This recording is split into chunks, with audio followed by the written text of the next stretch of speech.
ಜಾತಿ ಗಣತಿಗೆ ಸುಮಾರು 150 ಕೋಟಿ ರೂಪಾಯಿ ಖರ್ಚಾಗಿದೆ. ಸರ್ಕಾರದ ಹಣ ಖರ್ಚು ಮಾಡಿ ವರದಿ ಸಿದ್ಧಪಡಿಸಿದ್ದಾರೆ. ಆ ವರದಿ ಹೊರಗಡೆ ತರಬೇಕು ಎಂಬುದು ನಮ್ಮೆಲ್ಲರ ಅಭಿಪ್ರಾಯ. ನಮ್ಮ ಸರ್ಕಾರ ಇದ್ದಾಗ ವರದಿ ಸಂಪೂರ್ಣ ಆಗಿರಲಿಲ್ಲ. ಕಾಂತರಾಜ್ ಅವರು ಈಗ ವರದಿಯನ್ನು ಕೊಟ್ಟಿದ್ದಾರೆ. ರಾಜ್ಯ ಸರ್ಕಾರದ ಕೈಯಲ್ಲಿರುವ ವರದಿಯನ್ನು ಅಸೆಂಬ್ಲಿಯಲ್ಲಿ ಚರ್ಚೆ ಮಾಡಲಿ ಎಂದು ಮಾಜಿ ಉಪಮುಖ್ಯಮಂತ್ರಿ ಪರಮೇಶ್ವರ್ ಹೇಳಿದ್ದಾರೆ. ಈ ವರದಿಯಲ್ಲಿ ನ್ಯೂನತೆಗಳಿದ್ದರೆ ಸರಿಪಡಿಸುವ ತೀರ್ಮಾನ ಕೈಗೊಳ್ಳಲಿ. ವರದಿ ಬಹಿರಂಗ ಮಾಡುವುದರಿಂದ ಸರ್ಕಾರಕ್ಕೆ ಮುಜುಗರ ಏನಿದೆ? ಯಾವುದೇ ಸಂಬಂಧವನ್ನು ಹೆಚ್ಚಿರುವುದು ಕಡಿಮೆ ಇರುವುದು ಸ್ವಾಭಾವಿಕ. ರೀಸರ್ವೆ ಮಾಡುವ ಈ ವರದಿಯನ್ನು ಒಪ್ಪಿಕೊಳ್ಳುವ ಅಧಿಕಾರ ಸರ್ಕಾರಕ್ಕಿದೆ. ಉಡುಪಿಯಲ್ಲಿ ಕಾಂಗ್ರೆಸ್ ನಾಯಕ ಜಿ ಪರಮೇಶ್ವರ್ ಹೇಳಿಕೆಯನ್ನು ನೀಡಿದ್ದಾರೆ. ಅದೇ ರೀತಿಯಾಗಿ ಬಳಿಕ ಮಾತನಾಡಿದವರು ಮಹಾನಗರ ಪಾಲಿಕೆ ಚುನಾವಣೆಯಲ್ಲಿ ಕಾಂಗ್ರೆಸ್ಸಿಗೆ ಹಿನ್ನಡೆದ ಬಗ್ಗೆ ಪ್ರತಿಕ್ರಿಯೆ ನೀಡಿದವರು. ಡಿಕೆಶಿ ಸಿದ್ದರಾಮಯ್ಯ ಚುನಾವಣೆಯಲ್ಲಿ ಹೆಚ್ಚು ಭಾಗವಹಿಸಿಲ್ಲ. ಇದು ಚರ್ಚಿಸಬೇಕಾದ ದೊಡ್ಡ ವಿಚಾರ ಅಲ್ಲ. ಸ್ಥಳೀಯ ನಾಯಕರ ನೇತೃತ್ವದಲ್ಲಿ ಚುನಾವಣೆ ನಡೆಯುತ್ತದೆ. ನನ್ನ ಅವಶ್ಯಕತೆ ಇದ್ದಲ್ಲಿ ನಾನು ಕೆಲಸ ಮಾಡ್ತೇನೆ. ಪಕ್ಷ ಕೊಟ್ಟ ಜವಾಬ್ದಾರಿಯನ್ನು ನಿರ್ವಹಿಸ್ತೇನೆ. ಕಾಂಗ್ರೆಸ್ನಲ್ಲಿ ಯಾವ ಗುಂಪುಗಾರಿಕೆ ಇಲ್ಲ. ಇಂಥ ಸುದ್ದಿಯನ್ನು ಯಾರೋ ಸೃಷ್ಟಿ ಮಾಡ್ತಿದ್ದಾರೆ. ಸಿದ್ದರಾಮಯ್ಯ ಮತ್ತು ಡಿಕೆಶಿ ಇಬ್ಬರು ಪಕ್ಷದ ಜವಾಬ್ದಾರಿ ಇದೆ. ಗುಂಪುಗಾರಿಕೆ ಮಾಡುವ ಅವಕಾಶ ಕಾಂಗ್ರೆಸ್ನಲ್ಲಿ ಇಲ್ಲ. ಕಾಂಗ್ರೆಸ್ನಲ್ಲಿ ಬಾಗಿಲುಗಳ ಕಲ್ಪನೆ ಯಾರದಿ ಸೃಷ್ಟಿ. ಪಕ್ಷ ಸಂಘಟನೆ ಮಾಡುವಲ್ಲಿ ಸಿದ್ದರಾಮಯ್ಯ ಡಿಕೆಶಿಗೆ ಜವಾಬ್ದಾರಿ ಇದೆ ಎಂದು ಮಾಜಿ ಉಪಮುಖ್ಯಮಂತ್ರಿ ಜಿ ಪರಮೇಶ್ವರ್ ಹೇಳಿದ್ದಾರೆ.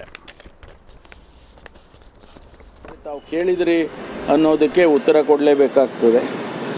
ನಿಜ, ನಗರಾಭಿವೃದ್ಧಿ ಇಲಾಖೆಗಳಲ್ಲಿ ಇವತ್ತು ಚುನಾವಣೆ ಏನು ನಡೆದಿದೆ, 4 ಪ್ರಾಮುಖ್ಯವಾದ ನಗರಗಳಲ್ಲಿ ಇವತ್ತು ಚುನಾವಣೆ ನಡೆದಿದೆ.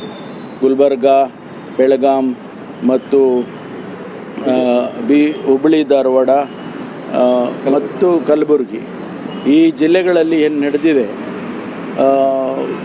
ಯಾವ ರೀತಿ ಸರ್ಕಾರ ತನ್ನ ಅಧಿಕಾರವನ್ನು ದುರುಪಯೋಗ ಮಾಡಿಕೊಂಡಿದೆ ಅನ್ನೋದಕ್ಕೆ ಇದು ಒಂದು ನಿದರ್ಶನ.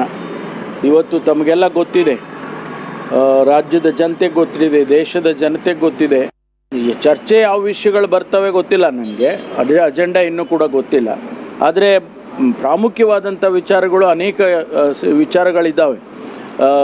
ಏನು ಸರ್ಕಾರ ಇವತ್ತು ಕೋವಿಡ್ ವಿಚಾರದಲ್ಲಿ ಎಷ್ಟರ ಮಟ್ಟಿಗೆ ಭ್ರಷ್ಟಾಚಾರ ನಡೆದಿದೆ, ಎಷ್ಟರ ಮಟ್ಟಿಗೆ ವಿಫಲ ಆಗಿದ್ದಾರೆ, ಇದೆಲ್ಲವನ್ನು ಕೂಡ ನಾವು ಚರ್ಚೆ ಮಾಡ್ತೇವೆ. ಅಗತ್ಯ ವಸ್ತುಗಳ ಬೆಲೆಗಳು ಗಗನಕ್ಕೆ ಹೋಗ್ತಾ ಇದೆ. ಅದ್ರ ಬಗ್ಗೆ ಸರ್ಕಾರ ಏನು ತೀರ್ಮಾನಗಳು ಮಾಡಿದ್ದಾರೆ ಅನ್ನೋದನ್ನು ಚರ್ಚೆ ಮಾಡಬೇಕಾಗ್ತದೆ. ಹಣಕಾಸಿನ ವಿಷಯಗಳ ಬಗ್ಗೆ ಚರ್ಚೆ ಮಾಡಬೇಕಾಗ್ತದೆ.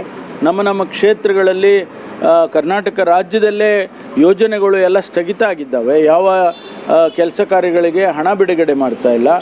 ಮತ್ತು ನಾವು ನಮ್ಮ ಸರ್ಕಾರಗಳಿದ್ದಂಥ ಸಂದರ್ಭದಲ್ಲಿ ಕೊಟ್ಟಂಥ ಹಣವನ್ನು ಕೂಡ ಅವರು ವಾಪಸ್ ತಗೊಂಡಿದ್ದಾರೆ. ಇವೆಲ್ಲ ಅನೇಕ ವಿಷಯಗಳಿದ್ದಾವೆ, ಚರ್ಚೆ ಮಾಡ್ತೇವೆ. ನಮ್ಮ ಅಭಿಪ್ರಾಯ ಏನು ಸರ್? ಜಾತಿ ಗಣತಿ ವಿಚಾರ ಭಾಳ ಬರ್ತಾ ಇದೆ, ಮುನ್ನೆಲೆಗೆ ಗಣತಿ ಮಾಡಬೇಕು ಅಂತ ಹೇಳಿ ಸುಮಾರು 150-60 ಕೋಟಿ ರೂಪಾಯಿ ಖರ್ಚು ಮಾಡಿ, ಸರ್ಕಾರದ ಹಣ ಖರ್ಚು ಮಾಡಿ ಅದನ್ನು ಮಾಡಿದ್ದಾರೆ. ಅದನ್ನು ಹೊರಗಡೆ ತರಬೇಕು ಅನ್ನೋದು ನಮ್ಮೆಲ್ಲರ ಅಭಿಪ್ರಾಯ. ಬಹುಶಃ ಅವತ್ತಿನ ಪರಿಸ್ಥಿತಿಯಲ್ಲಿ ನಮ್ಮ ಸರ್ಕಾರ ಇದ್ದಂಥ ಕಾಲದಲ್ಲಿ ಸಂಪೂರ್ಣವಾಗಿರಲಿಲ್ಲ, ಅದನ್ನು ಸಬ್ಮಿಟ್ ಮಾಡಿರಲಿಲ್ಲ ಅವರು.